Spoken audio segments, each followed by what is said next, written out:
ॐ अज्ञानतिमिरान्धस्य ज्ञानाञ्जनशलाकया चक्षुरुन्मिलितं येन तस्मै श्रीगुरुवे नमः।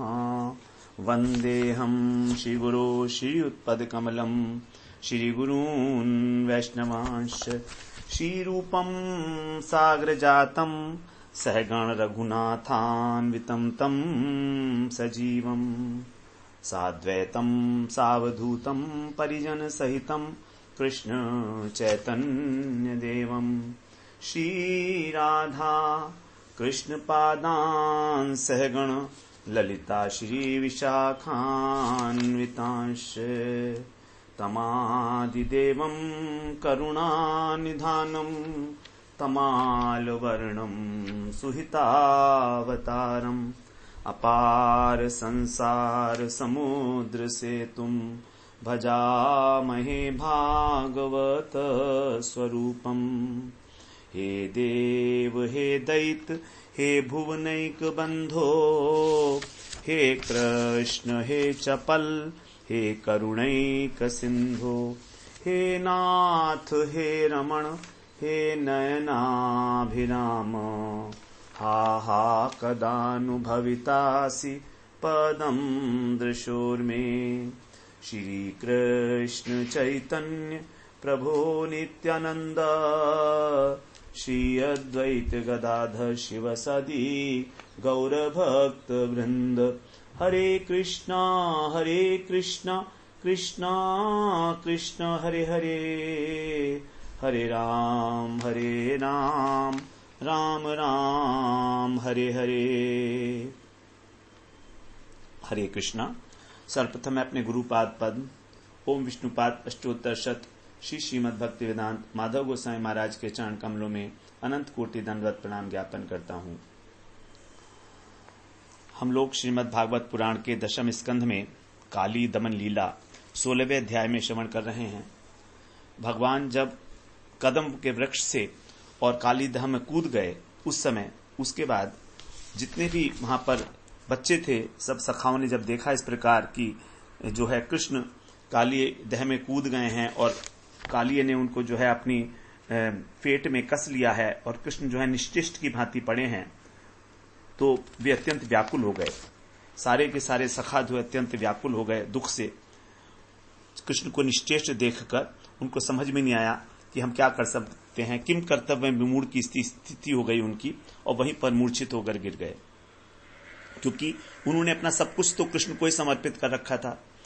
अपनी आत्मा, अपना अर्थ, अपनी कामनाएं इत्यादि जितनी भी सब कृष्ण को समर्पित हैं। और जो गाय बैल बछड़े इत्यादि थे वे भी मानो विलाप कर रहे हैं, रो रहे हैं वे भी एक प्रकार से। तो सभी जो है वहां पर विलाप कर रहे हैं और सब मूर्छित हो गए कृष्ण को इस प्रकार निश्चेष्ट देख के। और इसके साथ ही साथ ब्रज के अंदर बड़े अपशकुन होने लगे। वाम अंग जो है सब ब्रजवासियों के फड़कने लगे, भूकंप आ गया, आकाश में उल्कापात होने लगा। ऐसा देखकर सभी नंद बाबा और गोप इत्यादि वो समझ गए कि बड़े भयंकर लक्षण, बड़े भयंकर अपशकुन हो रहे हैं। तो वे सभी जो हैं नंद बाबा के सहित ही और समझ गए कि कहीं ना कहीं कृष्ण का कुछ बहुत बड़ा अनिष्ट हो चुका है, तभी ऐसा हो रहा है। तो यहां पर निधनम प्राप्य, कृष्ण निधन को प्राप्त हो गए हैं। लेकिन सरस्वती जो है उन्होंने इसका अर्थ किया है, निधनम का अर्थ किया है उन्होंने जो निरतिशय धन है, निशेष धन है। अर्थात कृष्ण का धन क्या है? विहार स्थल। तो यमुना हृद, तो यमुना हृद को प्राप्त हुए हैं, इसलिए वो निधन को बोल दिया गया उसको। और पशु वृत्तय, अर्थात जितने भी हैं वो सभी पशु की वृत्ति को प्राप्त हो गए। जो भी ब्रजवासी हैं, पशु वृत्ति का मतलब है जैसे पशु बुद्धिमान विवेक शक्ति से रहित होते हैं, उसी प्रकार सभी बालक वृद्ध स्त्रियां इत्यादि गोकुल से सभी लोग अपने विवेक का उनके हरण हो गया और पशु वृत्ति को धारण करके घर से बाहर निकले। और वहां पर जो भगवान जहां पर हैं उनका चरणों का अनुगमन करते हुए उनके पीछे पीछे गायों जहां पर चरण चिन्ह है उनके, तो चरण चिन्ह का ही अनुगमन करते हुए यमुना हद की ओर जा रहे हैं। इसी बीच देखा बलराम जी जो है बिल्कुल व्याकुल भी नहीं है, क्योंकि बलराम जी जानते हैं कि कृष्ण जो है परम ऐश्वर्यशाली हैं, उनका कोई भी कुछ नहीं बिगाड़ सकता। थोड़ा मुस्कुराए भी सांत्वना देने के लिए क्योंकि बलराम जी जब मुस्कुरा रहे हैं, बलराम जी को व्याकुलता नहीं है, तो सभी जितने ब्रजवासी थे उनको भी कहीं ना कहीं अपने मन में ये विश्वास हुआ कि हाँ, कृष्ण का कुछ अनिष्ट नहीं हुआ है, क्योंकि वो जानते हैं कि बलराम जी जो हैं कृष्ण को सबसे अधिक प्रेम करने वाले हैं, और अगर कुछ कृष्ण का कुछ भी अनिष्ट हुआ होता तो बलराम जी के चेहरे पर यह मुस्कान नहीं हो सकती थी। इस प्रकार से तो सभी गोप जो हैं वो वहां पर जा रहे हैं। तो गोप शब्द का जो अर्थ है वो कहा है जिनको वेदों पर विश्वास है। ऐसे जो वेदों पर विश्वास करने वाले वैष्णव हैं वही कृष्ण के पदों का आश्रय लेकर और कृष्ण के निकट जाने में समर्थ हो पाते हैं, तभी कृष्ण के पद का आश्रय लेने के लिए कहा गया। तो जितने भी हमारे कर्म हैं, नित्य नैमित्तिक काम्य कर्म इत्यादि, उन सब को त्याग कर जो केवल कृष्ण के पद का अनुसरण करते हैं अर्थात भक्ति का अवलंबन करते हैं, वही और अविकृत रूप से जो है कृष्ण के अंदर स्थित हैं, ऐसे जो भक्त हैं भगवान के कृष्ण के, वही जो है कृष्ण को प्राप्त करने में समर्थ होते हैं। अब आगे 19वें श्लोक में कह रहे हैं, अंतर्हृदय भुज गभोग परितमारात् कृष्णं निरीहमुपलभ्य जलाशयान्ते गोपांश मूढ़धिषणान् परितः पशूंश्च संक्रन्दतः परमकश्मलमापुरार्ताः। वे जो ब्रजवासी हैं अंतर हृदय, उन्होंने जब हृदय के अंदर आरात माने दूर से ही, भुजग भोग परितम, जो सर्प का शरीर है, भोग का मतलब यहां पर शरीर है क्योंकि शरीर को भोगायतन कहा जाता है। शरीर जो हमारा क्या है, भोग का एक स्थान है, तो इसको भोगायतन कहा जाता है, तो भोग भी कह दिया जाता है शरीर को। तो जो सर्प का शरीर है उसके द्वारा परितम माने परिवेष्टित जो कृष्ण है, निरीहम निश्चेष्ट, कृष्णम उपलब्ध है, कृष्ण को देखकर, और इसके अतिरिक्त जलाशयांते, जलाशयंते, जलाशय के समीप ही मूढ़धीषणाम, जिनकी बुद्धि जो है हत हो चुकी थी, ऐसे गोपों को देखकर, परितः माने चारों ओर, और सक्रंदतः, क्रंदन में रथ थे सारे के सारे, इस प्रकार से अचेत पड़े हुए थे, उनको देखकर वे अत्यंत क्रंदन करने लगे। जितने भी गोपी उनको देखने के लिए जा रहे थे, तो सभी इसको देखकर परम कश्मलम, परम मोह को, और आर्ता माने पीड़ा को, दुख को प्राप्त हुए, आपू माने प्राप्त हो गए। तो ये देखकर अत्यंत दुख को प्राप्त हो गए सभी गोप और गोपियां।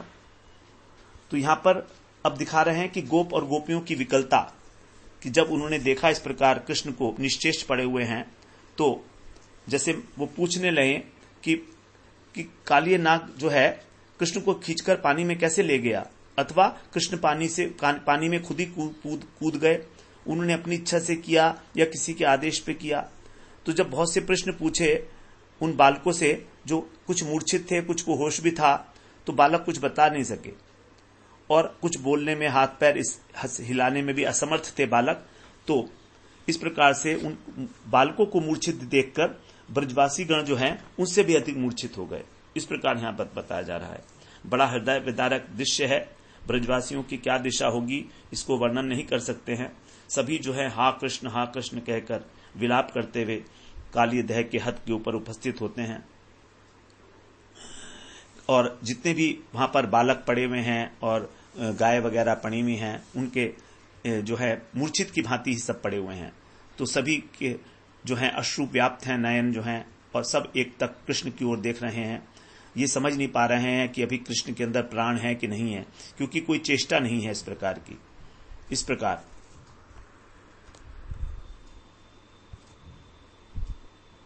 तो पहले तो उन्होंने जो गोप बालक थे वहां पर, वो सोचा कि इनको होश होगा, तो उन सबसे पूछ रहे हैं कि तुम बताओ कि हमारे कृष्ण वहां पर कैसे गए, क्या हुए। लेकिन जब कोई उत्तर नहीं मिला, कोई संकेत भी नहीं मिला, तो समझ लिए कि गोप बालक भी सारे मूर्छित पड़े हुए हैं, क्योंकि उनको ये नहीं मालूम था कि गोप बालक भी मूर्छित हो गए हैं। तब सब के सब जो है अत्यंत अधीर हो गए हैं, और ये सोचते हैं कि हमारे शरीर से प्राण क्यों नहीं निकल रहे हैं। इस प्रकार से अब 20वें श्लोक में कह रहे हैं, गोप्योनुरक्त मनसो भगवत्यनन्ते तत्सौहृद स्मित विलोक गिरह स्मरन्त्यः ग्रस्ते हि ना प्रियतमे भृश दुख तप्ता शून्यम प्रिय व्यतिहृतम ददृशुस्त्रिलोकम। जो गोपियां हैं उनकी विषय में बता रहे हैं। गोप्य अनुरक्त मनसो, जिनका मन जो है सब प्रकार से कृष्ण के अंदर अनुरक्त था, ऐसे भगवती अनंते, वे अनंत भगवान जो कृष्ण हैं उनके द्वारा, और तत्सौहृदम, उनके सुहृद, उनका जो तत्सौहृदम माने कृष्ण का, तो कृष्ण का जो उनके प्रति सौहार्द भाव था, उनकी जो इस मुस्कान थी स्मित, उसको और विलोक उनको देखकर जो, और गिरह स्मरन्त्य, किस प्रकार से कृष्ण उनसे जो है बोलते थे उसको स्मरण करती हुई, प्रियतमे अहिना, उन प्रियतम के जो स्मरण करती हुई उनका जो अहिना ग्रस्ते, जो सांप के द्वारा ग्रस्त थे, ऐसे भृश दुखम तप्ता, अत्यंत दुख से संतप्त हो गईं।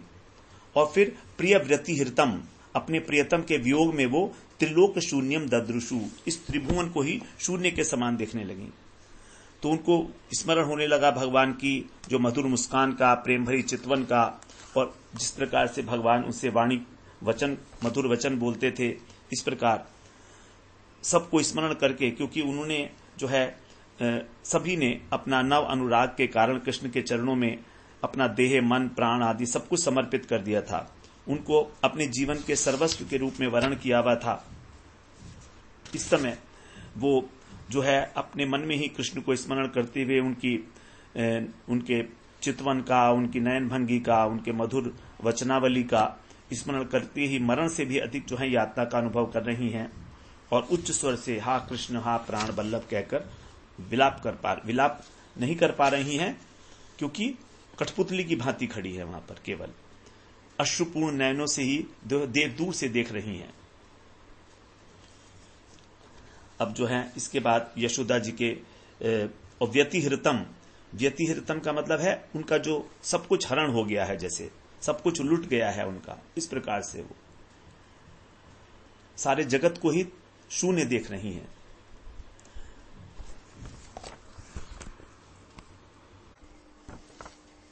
अब पहले यहां पर गोपू की स्थिति बताई, उसके बाद फिर गोपियों की स्थिति बताई, और अब यहां पर जो है मैया की स्थिति बता रहे हैं। 21वें श्लोक में कह रहे हैं, ताम कृष्ण मातरम पात्य मनु प्रविष्टाम तुल्य व्यथा समनुग्रह्य शुचः स्रवन्त्यः तास्ता ब्रज प्रिय कथा कथयन्त्यासन् कृष्णा नरेरपित दृशो मृतक प्रतीका। इसके बाद बता रहे हैं तुल्य व्यथा, अर्थात जो अत्यंत दुखित थीं, ऐसे ताह गोपियां जो थीं वो श्री कृष्ण मातरम, श्री कृष्ण की जो माता हैं यशोदा, उनको अपत्य अनु, अपत्य कौन? पुत्र, तो पितृ के पीछे जो कूदना चाह रहे, प्रविष्टाम, कूदने से, तो कृष्ण के हृदय में कूदने से जो कृष्ण आनने, कृष्ण के मुख पर ही अर्पित दृश्य है, अपने नेत्रों को लगाए हुए थी, ऐसी जो यशोदा मैया थी वो मृतक प्रतीका, मानो मृत सी हो गई हैं।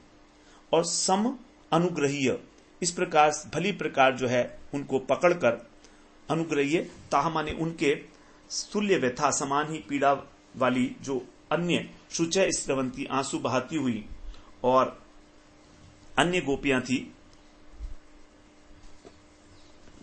उनका लीलाओं का वर्णन करते करते, ताह कथा, उनकी लीलाओं का वर्णन करते करते और जो है वो निश्चिष्ट भाव को प्राप्त हो गई, मृतक प्रतीका, मृत्यु तुल्य हो गई।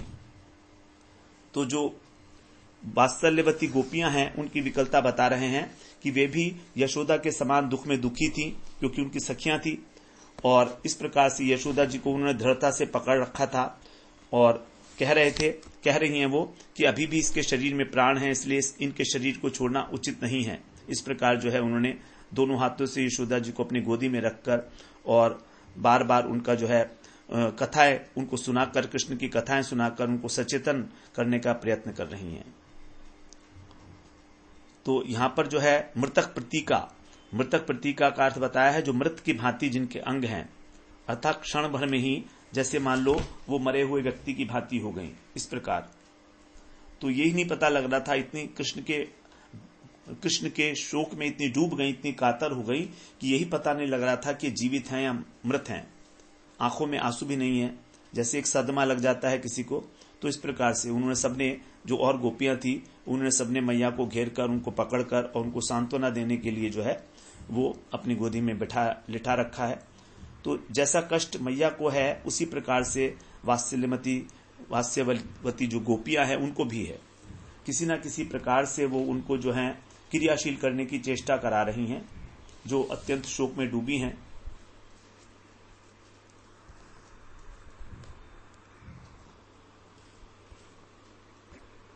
तो जो वात्सल्यवती गोपियां हैं वे यशोदा जी से कह रही हैं कि मैया तुमको मालूम नहीं है, तुम क्यों चिंता करती हो कृष्ण की? तुमको मालूम नहीं है गर्ग मुनि ने क्या कहा था? विशेषकर तुम्हारा जब पुत्र जो था 6 दिन का शिशु था, तभी उसने पूतना को जो है वध कर डाला था। उसके बाद शकट भंजन, यमुलार्जुन भंजन, त्रिलावर्त, वत्सासुर, बकासुर, अघासुर, इन सबको ही जो है जो उनको मारने के लिए आए थे, सबको ही मृत्यु को प्राप्त करा दिया। तो इस प्रकार से ये जो तुम्हारा पुत्र है ये तो दुष्टों के दमन करने में बड़ा चतुर है, और अघासुर जैसा जो 4 कोस लंबा शरीर वाला था उसको भी इसने मार दिया। तो तुम थोड़ी देर ठहर जाओ, थोड़ी देर धैर्य धारण करो और देखना किस प्रकार से काली को मारकर और आपके पास आ जाएगा और आपके प्राणों को शीतल करेगा। तो इस प्रकार जो है सांत्वना तो प्रदान कर रही हैं, लेकिन उनको ये मालूम है कि वे किसी भी प्रकार धैर्य धारण करा नहीं सकती यशोदा मैया को, फिर भी बार बार प्रयास कर रही हैं। तो इस प्रकार से सोच रही हैं कि हम लोग भैया इनको जो है इनको सांत्वना देने का प्रयास करती रहेंगी जब तक इनके अंदर प्राण हैं तब तक, और अगर ऐसा नहीं ही हुआ, यदि हम लोग नहीं कर पाए, संभव नहीं हो पाया, तो फिर हम भी सब के सब यशोदा जी के साथ जो है काली दह में कूद जाएंगी, काली हृद में। विष्णु पुराण में इस प्रकार का वर्णन आया है कि वात्सल्यवती जितनी भी गोपियां थी वे सभी जो हैं विचार कर रही हैं कि हम भी यशोदा जी के साथ जो है अब इसी हृद में कूद जाएंगी, ब्रज में लौट कर हम नहीं जाएंगे हम। क्योंकि जैसे विष्णु पुराण में बताया है, जैसे सूर्य के बिना जो दिन है और चंद्रमा के बिना रजनी है और बैल के बिना जो गाय है वो निरर्थक है, उसी प्रकार उनको ऐसा लगता है कि कृष्ण के बिना पूरा ब्रज ही निरर्थक है, शोभा विहीन है। जैसे सरोवर में यदि जल नहीं है तो कोई शोभा नहीं है, वहां पर किसी प्रकार का कोई स्नान इत्यादि कार्य नहीं होते, उसी प्रकार कृष्ण के न होने पर जो गोकुल है वो भी सभी प्रकार की शोभाओं से रहित है। और जो वहां पर अनुरागवती गोप वधुएं हैं उनके विषय में अब आगे बता रहे हैं आगे कि वो भी दर्शन कर रही हैं और सोच रही हैं कि हम भी जो है यमुना जी में कूदकर कृष्ण विरह की ज्वाला से शांति प्राप्त करेंगे। ये सब वर्णन आया विष्णु पुराण में विशेष रूप से। तो क्योंकि वो तो जो है गोप वधु हैं, सब कृष्ण के अंदर अत्यंत अनुरागवती हैं, तो कहती हैं कि जहां जहां कृष्ण हैं हम लोग तो वहीं पर ही हमको रहना चाहिए, हम लोग अकेले क्या करेंगे ब्रज में जाकर। इस प्रकार से जो है सारे ब्रजवासी जन कृष्ण के विरह में अधीर हो गए हैं और प्राण त्याग करने के लिए मानो सब यमुना की ओर जा रहे हैं। तब फिर जो है आगे बता रहे हैं 22वें श्लोक में, कृष्ण प्राणान् निर्विशतो नंदादीन वीक्षतम हृदम प्रत्यषेधत स भगवान राम है कृष्णानुभाववित। बलराम जी के लिए कहा गया है कृष्ण कृष्णानुभाववित। अनुभाव का मतलब होता है प्रभाव, तो कृष्ण के प्रभाव को जानने वाले ऐसे 100 माने वे भगवान श्री राम का मतलब बलदेव जी ने कृष्ण प्राणान अर्थात जिनके प्राण कृष्णगत हैं वो नंद महाराज, इस प्रकार सभी गोपों को उन्होंने तम हृदम उस हृदय में जाने से निर्विशतः प्रवेश करते हुए वीक्ष माने देखकर प्रत्यषेधत उनको रोक लिया। तो बलराम जी जो हैं बड़े बलशाली हैं और बलराम जी का बड़ा प्रभाव भी है, सभी लोग उनकी बात मानते भी हैं। तो बलराम जी ने सबको मना किया कि आप कोई भी जो है हृदय में प्रवेश नहीं करेगा, क्योंकि सभी लोग जो है प्रवेश करने के लिए तैयार थे। तो इस प्रकार से बलराम जी कहते हैं उनसे कि क्या सब भूल गए हैं आप लोग भविष्यवाणी को गर्गाचार्य की? कृष्ण द्वारा ये जो है विपत्ति हमारे ऊपर जो आई है इससे उद्धार पाने में आप लोगों को कोई आश्चर्य हो रहा है? आप धैर्य धारण करें। यदि आप सब इस हृदय में प्रवेश करके मर जाएंगे तो बताइए फिर, यदि कृष्ण निकल आए ठीक प्रकार से इस हृदय से, तो उसका पालन पोषण कौन करेगा? तो इसलिए आप अच्छी प्रकार सावधानी से जो है इस बात को सुनिए कि गर्गाचार्य ने आपने क्या कहा था। गर्गाचार्य ने कहा था आपसे कि सावधानी से इस बालक की रक्षा करना, और आप अब उनकी आज्ञा का उल्लंघन करना चाहते हो। इस प्रकार तो यहां पर जो है बलराम जी के लिए भगवान शब्द आया गया है। भगवान शब्द का अर्थ है कि वो समर्थ थे, उनके अंदर इतना शक्ति थी कि वो सबको रोक सकते थे बलराम जी। तो बलराम जी ने जो है सबको रोकने का सबको रोक लिया, किसी को मधुर वचन के द्वारा, किसी को हाथ पकड़कर। इस प्रकार कहा गया है कि अनेक रूप बलराम जी ने धारण कर लिए और सबसे कहा, संकेत पूर्वक निवेदन कर दिया कि आप संकेत पूर्वक कृष्ण से भी ये कह दिया कि बस भैया अब बहुत हो गया है, अब तुम इस सर्प के साथ खेलना छोड़ो। तुम सर्प के साथ क्या खेल रहे हो? तुम तो ब्रजवासियों के जीवन से ही खेल रहे हो। ये सारे के सारे ब्रजवासी मरने को तैयार हो गए हैं। तो ब्रजवासी जो है कोई भी बलराम जी की इस चेष्टा से यमुना में प्रवेश नहीं कर सका, लेकिन सभी कृष्ण के विरह में अधीर होकर हा कृष्ण कहते हुए विलाप करने लगे वहां पर। तो बलराम जी ने रोक तो लिया, लेकिन विलाप करने से तो ना रोक सकते थे भगवान।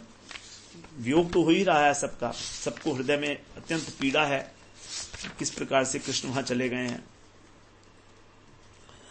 अब आगे 23वें श्लोक में कह रहे हैं, इत्थं स गोकुलमनन्य गतिम निरीक्ष्य सश्री कुमारमति दुःखितमात्म हेतो आज्ञायमर्त्य पदवीम् अनुवर्तमानः स्थित्वा मुहूर्तमुदितिष्ठ दुरंग बंधात्।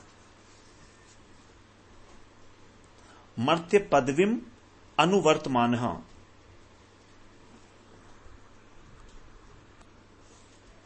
मर्त्य पदवीम अर्थात मनुष्य चरित्र का अनुवर्तमान है, अनुकरण करते हुए। इत्थम माने इस प्रकार, स्व गोकुलम अपने गोव्रज को, अनन्य गतिम निरीक्ष्य अपने अतिरिक्त और कोई गति नहीं है।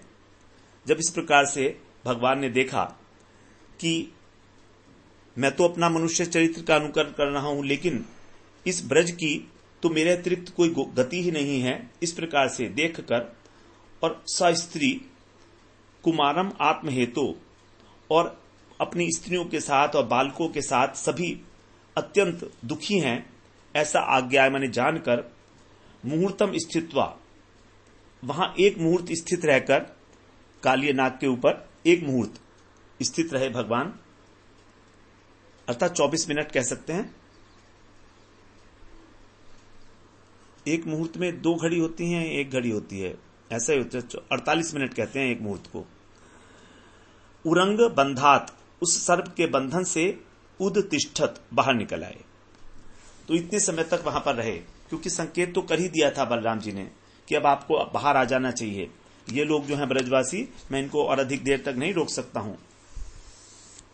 तो ऐसे भगवान समझ गए कि ब्रजवासी जो हैं इनकी अनन्य गति तो केवल मैं ही हूं। तो मुहूर्त का मतलब 2 घड़ी होता है, 48 मिनट। तो इतनी देर तो जो है उसके ऊपर रहे। तो इस प्रकार से जो है उन्होंने काली एक फेटे से वो बाहर निकल आए। थोड़ी देर चुपचाप पड़े रहे भगवान, वहां पर निश्चेष्ट रहे, लेकिन इतनी देर में ही ये सब चीजें हो गई। 48 मिनट के अंदर अंदर भगवान बाहर आ गए उसमें से निकलकर। भगवान जो हैं ब्रजवासियों की व्याकुलता को देखकर समझ गए कि यदि मैं और बंधा रहा इस कालिय नाग के पाश में तो सारे ब्रजवासी निश्चित रूप से मर जाएंगे। और भगवान का हृदय तो अत्यंत कोमल है, तो इसलिए वे भी ब्रजवासियों के लिए व्याकुल हो गए। तो इस प्रकार से जो है गोप शिशु के रूप में ही उन्होंने ये निर्णय किया कि अब मैं थोड़ी देर ही यहां पर रहूंगा, और उसके बाद बाहर निकल आए वो। अब जो है कालिय के साथ उनकी जो लीला हो रही है वो बता रहे हैं, क्या क्या किया भगवान ने बाहर निकलकर। तत्प्रत्य बाहर निकलने का मतलब यहां पर हृदय से बाहर नहीं आए हैं, अभी वो हैं वहीं पर ही, जल के अंदर ही हैं।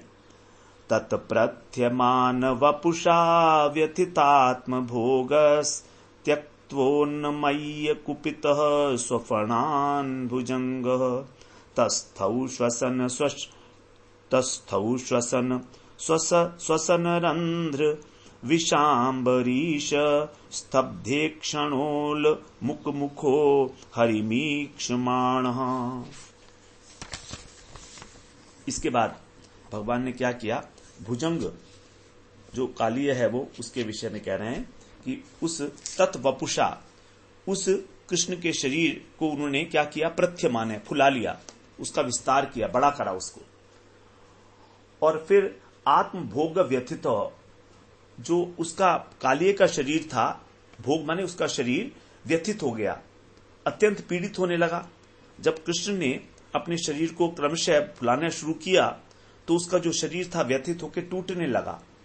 और त्यक्त्वा स्वफणान, फिर उसने जो है कृष्ण को छोड़ दिया, त्यक्त्वा छोड़ दिया कृष्ण को एकदम, और स्वफणान अपने फणों को उन्नमय्य ऊपर की ओर उठाया, फुफकारा, फणों को ऊपर उठा के फुफकारा उसने। कुपित भुजंग, इस प्रकार जो क्रुद्ध सर्प था वो श्वसन फुफकार मारने लगा। और श्वसन रंध्र, उसकी जो श्वास छिद्र था नासिका से, उसकी विष अम्बरीश, विष की फुहारे छोड़ता हुआ। अम्बरीश का मतलब होता फुहार। तो इस प्रकार से जो विष की वो फुहारे छोड़ रहा था तो ऐसा लग रहा था जैसे उन्मुख मुख, उसके मुख से आग की लपटें निकल रही हों। और इस प्रकार से वो स्तब्ध होकर स्तब्ध ईक्षण, स्थिर नेत्रों से हरिम ईक्षमाण है तस्थौ, भगवान को देखता हुआ खड़ा रह गया। तो देख रहा है भगवान को वो। तो जब इस प्रकार से जो है कृष्ण ने अपने शरीर को फुलाना शुरू किया तो उसके सारे के सारे जो अंग थे, अंग प्रत्यंग जो है वो टूटने लगे। क्योंकि यदि मान लीजिए रस्सी के अंदर कोई चीज बंधी हुई है और रस्सी बड़ी होती चली जाए, मोटी होती चली जाए, नहीं, जो बंधी हुई चीज है अगर वो बढ़ने लगेगी तो रस्सी टूट जाएगी अपने आप। तो इस प्रकार से, और वो बड़ी बड़ी जो है सांसें लेने लगा, उसके आंखों से जो है भट्टी के समान प्रतीत हो रही थी। तो अब आगे बता रहे हैं 25वें श्लोक में, तम जीवया द्विविशिखया परिलेलिहानम द्वे सत्वणी हृति यति कराल विषाग्नि दृष्टिम क्रीणन्नमुम परिससार यदा खगेन्द्रो बभ्राम सोप्यवसरम प्रसमीक्षमाणः।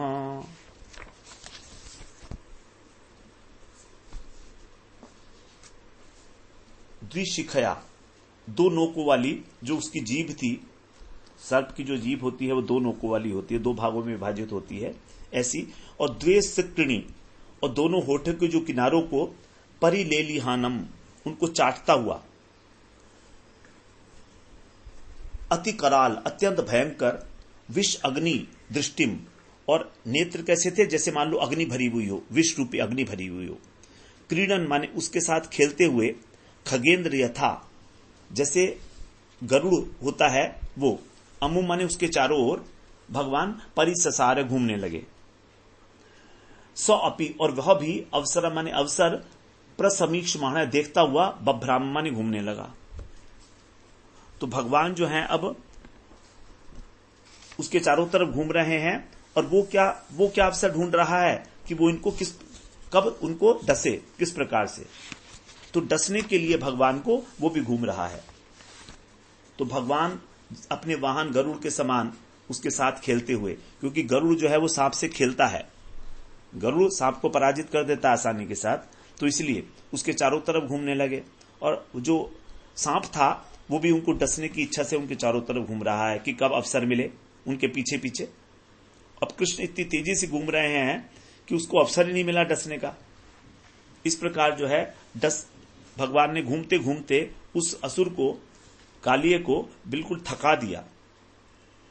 अब वो थक गया, बिल्कुल चूर चूर हो गया थक के। तो इस प्रकार जो है जब वो आगे घूमना बंद कर दिया उसने, तब आगे बता रहे हैं कि क्या किया भगवान ने। एवं परिभ्रमहतौ जसमुन्नतांस मानम्य तत्प्रथुशिरः स्वधिरूढवाद्यः तन्मूर्धरत्न निकर स्पर्शतातिताम्र पादाम्बुजोखिल कलादि गुरुर्नर्त। एवं परिश्रम, इस प्रकार चारों ओर घूमने से जो परिश्रम हो रहा था उससे हत ओजसम, उसकी जो शक्ति थी वो क्षीण हो गई। और फिर तत् उन्नत अंश, उसके जो उठे हुए फण थे उनको आनम्य माने झुकाकर, प्रथुशिरः, उसका जो भारी फण था एक, उसके ऊपर अधिरूढ़, उछल के चढ़ गए भगवान। और फिर आद्य, उन आदि पुरुष ने अखिल कला आदि गुरु, जो सभी कलाओं के गुरु हैं ऐसे, तत् उसके मूर्धनि रत्न, सिर में स्थित जो रत्न था, रत्नों का समूह, निकर माने समूह, तो रत्नों के समूह के स्पर्श से अति ताम्र, अतिशय लाल जो उनके चरण कमल थे, उनके द्वारा वो भगवान न नर्त नाचने लगे। देखिए भगवान ने जो है कालिए के फन के ऊपर नर्तन आरंभ कर दिया है। जब वो बहुत थक गया तो आदि पुरुष भगवान जो हैं वो, उन्होंने उसके फन को जो है दबाया, थोड़ा सा उछल के उस पर सवार हो गए। और फणों के ऊपर बहुत सारी मणियां थी, रत्न निकर मणियां समूह थे, तो उनके स्पर्श से जो है, जो भगवान के चरण कमल हैं वो तो लाल हैं, लेकिन मणियां जो है उनसे बड़ा प्रकाश फैलता है, तो उससे उनकी लालिमा जो है चरण कमल की और भी अधिक जो है बढ़ गई। इस प्रकार जो नृत्य कला इत्यादि के आदि प्रवर्तक भगवान हैं वे वहां पर नृत्य करने लगे। तो भगवान कौन है? वो तो आदि गुरु हैं नृत्य कला के।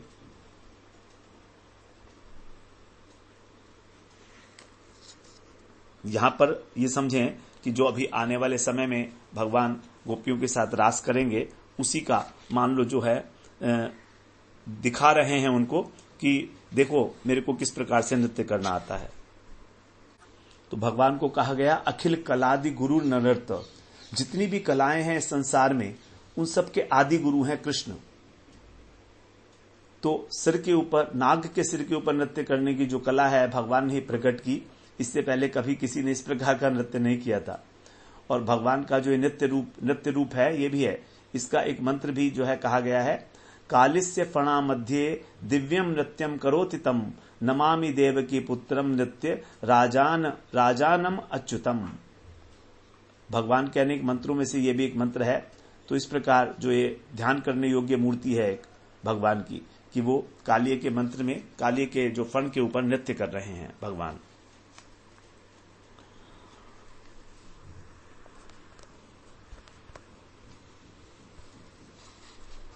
अब आगे 27वें श्लोक में कह रहे हैं, तम नर्तुमद्यतमवेक्ष्य तदा तदीय गंधर्व सिद्ध सुरचारण देववध्व प्रीत्या मृदंग पणवानक वाद्य गीत पुष्पोपहार नुतुभि सहसोपसेदु।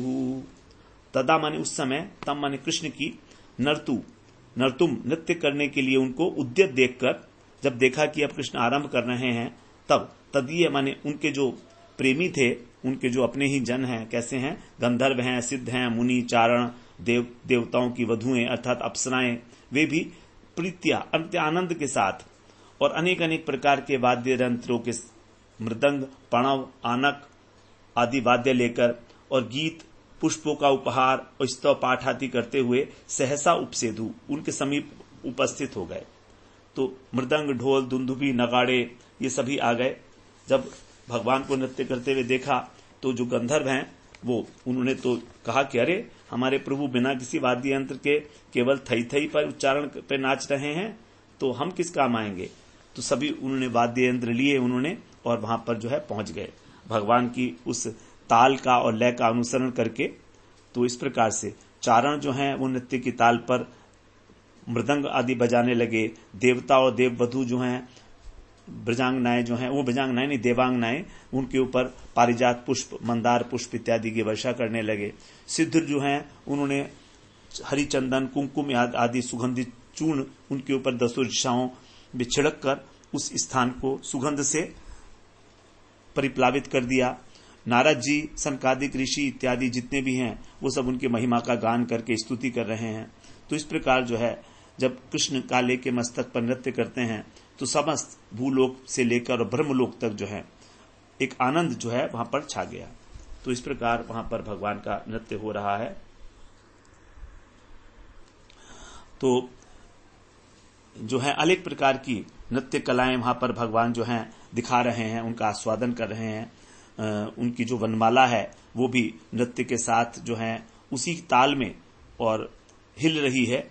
तो इस प्रकार से जो नटवर शेखर कृष्ण हैं वे यमुना तीर पर स्थित गोप गोपी और गायों के हृदय में, और जो दूर में वृक्ष इत्यादि हैं उनके हृदय में, और आकाश में जो देवता इत्यादि हैं सबके हृदय में एक अभिनव भाव को जगाते हुए कृष्ण वहां पर कालिए के फणों के ऊपर नृत्य कर रहे हैं। अब आगे 28वें श्लोक में कह रहे हैं, यदच्छिरो न नमतेंग शतैक शीर्णस तत्तन्मद ममर्द खल दंड धरोंघ्रिपातै क्षीणायुषो भ्रमत उल्बणमास्यतोस्रग नस्तो वमन परम कश्मलमापनागः। हे अंग, हे महाराज परीक्षित, शतैक शीर्ण 100 फनों वाला जो कालिय है उसके क्षीण आयुष है। उसकी जो आयु है क्षीण हो गई थी, लगभग मृत प्राय हो गया था वो। तोने पर भी यत भ्रमतः, घूमते घूमते उसका यत शिर न नमते, जो भी सिर उसका नहीं झुकता था, अर्थात जिस फण को वो ऊपर उठा लेता था उसी को खल दंडधर, जो दुष्टों को दंड देने वाले हैं, ऐसे भगवान ने अंघ्रि पातई, अपने चरणों के आघात से तत्त ममर्द, उस मस्तक को अर्थात उस फन को मर्दन कर दिया, उसको नीचे झुका दिया।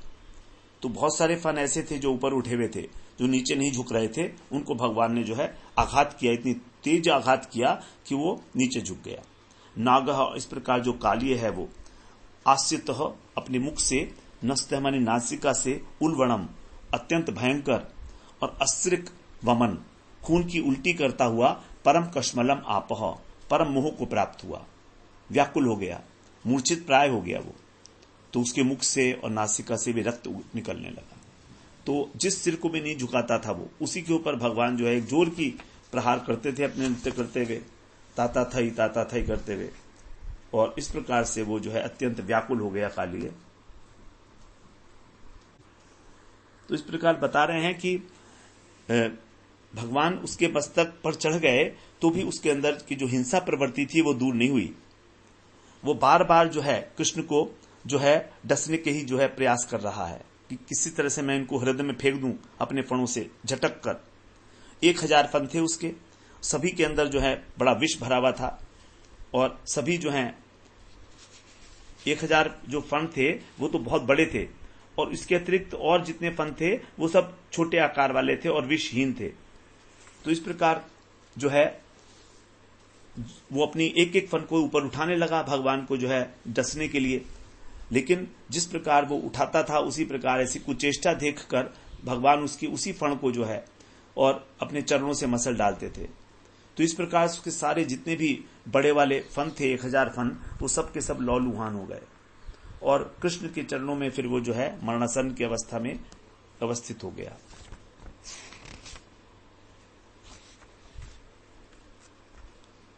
अब आगे कह रहे हैं, तस्याक्षिभिर्गरलमुद्वमतः शिरसु यद यत् सुमन्नमति निश्वसतो रुषोच्चै नृत्यन् पदानुनमयन् दमयां बभूव पुष्पै प्रपूजित इवेह पुमान पुराणः। इस प्रकार वो अक्षिभि गरलम उद्मत, अपनी आंखों से जो विष उगल रहा था और क्रोध से बड़े गरम गरम श्वास छोड़ रहा था। शिरसु माने मस्तक से, जो जो मस्तक उसका उठा था वो नृत्य करते हुए पदानुनमयन, भगवान उसको नीचे कर देते थे आघात करके। इस प्रकार दमयाम बभूव, उसका दमन किया गया। और इस अवसर पर, यह माने इस अवसर पर जो देवता इत्यादि थे वे पुराण पुरुष जो भगवान है उनको पुष्पों से उनकी पूजा करने लगे। उस समय कृष्ण जो है उनके अंदर कृष्ण किस प्रकार की शोभा हुई, जैसे अनंत शैया में जो है नारायण की शोभा होती है। इस प्रकार जो है सभी देवता और गंधर्व जो हैं पुष्पों के द्वारा कृष्ण की पूजा कर रहे हैं और कृष्ण जो है नारायण के समान शोभा पा रहे हैं। तो इस प्रकार उन्होंने सबके लिए ही काली के घमंड को नष्ट कर दिया। तो हम लोग फिर 30वें श्लोक से अगले सत्र में श्रवण करते हैं। वांछा कल्पतरुभ्यश्च कृपा सिंधुभ्य एव च पतितानां पावनेभ्यो वैष्णवेभ्यो नमो नमः।